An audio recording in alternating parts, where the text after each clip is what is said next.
What's up, party people? It's Tuesday tip time. We're back as always, same channel, same time. Channel is Facebook. That's where we are. We're here. And today's mug is XOXO. I wanted hugs and kisses today because I'm going to talk about my top 5 books to read before the summer's out, and books are my fave. Nothing makes me happier than sitting in a library full of books. Not like a college library though. That always super depressed me because there was like no air in it, and I didn't like being in there. But all kinds of other libraries I love. I love books. I love to read. My favorite vacation of all time that I have not yet let myself take, but this is bucket list and actually really should become a routine, is just to sit by a pool or on a beach with a stack of books a mile high. I'm not a Kindle fan. I don't love it. I like old school reading and writing and marking and all of that. But however you like to read, here are my top 5 tips. And if you love books, hopefully these will feel like a hug and a kiss for you too. So I wanted to go through a couple of different topics for books. And the first one I want to talk about is nutrition, because we're Health Coach Institute. We're helping people with health. And one of my favorite books this summer has been Dr. Mark Hyman, Food, What Should I Eat? If you may not be able to see it, but my team's going to be posting links to all these books below the video. If you haven't read it, it's phenomenal. If you were ever a fan of Marion Nestle's What to Eat book, this is a wonderful modern answer to that book. I'm a huge fan. This is great reading. Let's go on to the next one. So one that I think would be really cool, I have two favorite topics, money and spirituality. Lots of favorite topics, but 2 are money and spirituality. And I love having them put together in a book called The Divine Law of Compensation by Marianne Williams, which I don't have with me. It's in my storage space for my office.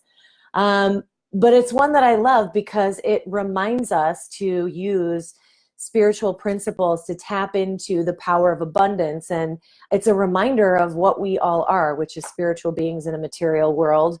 We have capabilities beyond what we're aware of, and more working in our favor than just us, especially around money. So this is a Divine Law of Compensation, phenomenal read.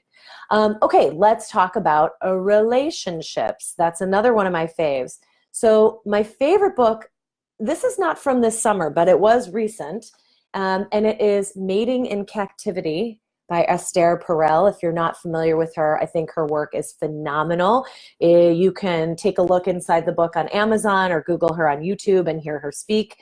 But I feel like she's such a bright voice in the world of relationships and really speaking about things that are difficult to speak about, and in a way that is so exciting and opening up possibilities in terms of relationships and what they mean, what they are, how we have them.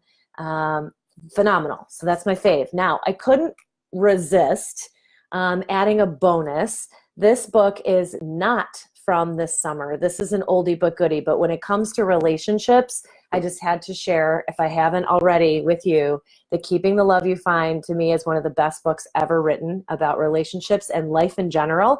This was a book that I read where I was like, oh, well, I just read The Secret to Life. It's phenomenal. I highly recommend it. This was something I read when I was single, looking for a serious relationship, but I found so much more value out of this book than just that. Okay, so that's a bonus. Next, I'm obsessed with reading about the future because life as we know it is changing at an epically rapid pace. There's been no other time like this in human history, and the way that we experience the world and live our lives is going to transform significantly in the next 5, 10, 20 years. It already has in the past 5, 10, 20 years. So, I mean, I'm 43, and I remember a time when there was no call waiting, when there was Betamax, like before MTV, before cable, like so much has changed just in my lifetime that what's coming, I think, is going to blow all our minds. And so my favorite book has been The Inevitable: Understanding the 12 Technological Forces That Will Shape Our Future by Kevin Kelly, who is the co-founder of Wired magazine, this is a phenomenal book because not only does it sort of spell out what's coming in the future, and you can already see these trends at play now, but it does it in a way that is so positive and so hopeful, and not from like a la la la Pollyanna place, but I kind of worry about artificial intelligence and machine learning and what is this going to mean for us. And he really kind of shows a possibility of a future that is bright with those technologies. So I love this book.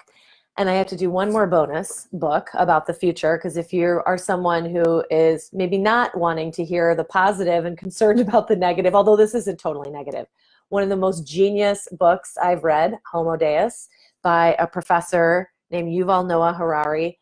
So phenomenal. He also wrote a book called Sapiens, which is about a history of humankind, which is like mind-blowingly phenomenal. And then this is about the future, a brief history of tomorrow and what's coming in our future, what we might be looking at. I have so many dog-eared pages, and one of my favorite quotes from this book, by the way, I'll just share this with you before we go to my last one, that holy mackerel, a quote in here, that half of humankind is expected to be overweight by 2030.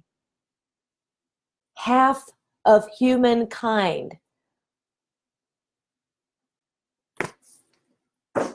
Unbelievable. And I'm going to hold myself back from a rant on the people who work for companies that put horrible food out into the world that make people sick. Anyway, moving on to my final book for today, and welcome everyone who's joining us for Tuesday Tips.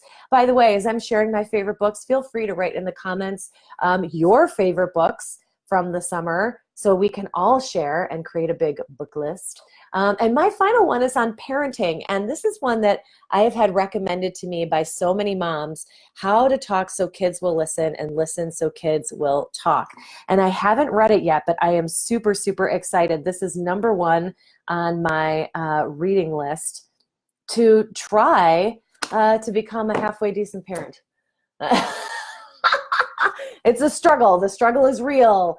So I'm excited about that one. So I hope these have been fun for you, so you have reading for the end of summer, or if you have kids and they've already gone back to school, then maybe you actually have a precious moment here and there to take a breath and crack a book open.